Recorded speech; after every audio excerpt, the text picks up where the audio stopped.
మరి మొదటిగా మన వచ్చినటువంటి మరి జ్యోతిరాజయ్య గారు కుటుంబం కొరకు ఆదరణ కొరకు మరి కొన్ని మాటలు తెలియజేసి ఆ కుటుంబం కొరకు ప్రార్థన కూడా చేయాలని ప్రేమతో వారికి సమయాన్ని అప్పగిస్తున్నాను.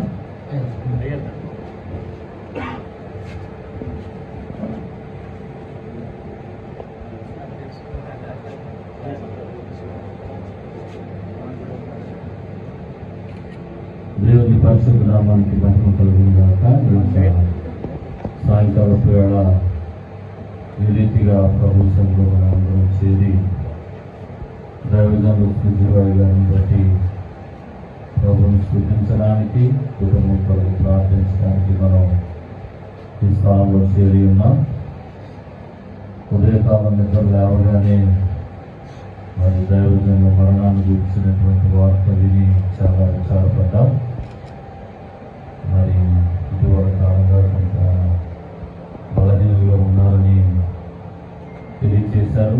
మరి దైవజనులతో చాలా కాలంగా మరి మా చిన్నప్పటి నుండి కూడా వారితో మాకు పరిచయాలు ఉన్నాయి. ఈ ప్రాంతంలో పరిచయాలు కూడా వారు వాడబడుతూ ఏలూరు నుండి మమ్మల్ని అనేక పర్యాయాలు వారి పరిచయాలకు ఆహ్వానిస్తూ దేవుని పరిచయంలో కలిసి ఒకరినొకరు ప్రోత్సహించుకోవడానికి ఆ రీతిలో ముందుకు వెళ్ళడానికి దేవుడు వారి ప్రోగ్రాన్ని గురించి బలపరిచారు. అలాగే గడిచిన సంవత్సరాల్లో మేమంతా కలిసి అండమాన్ ప్రాంతానికి వెళ్ళాం. అక్కడ కొన్ని దినాలు దేవుని సువార్తలను అనేక కార్యక్రమాల్లో పాల్గొనడానికి దేవుడు సహాయం చేసి నడిపించారు. ఆ దినాల్లో కూడా దైవజనంతో చాలా దగ్గర సహవాసాన్ని మేమంతా కలిగి ఉండడానికి దేవుడు సహాయం చేశారు.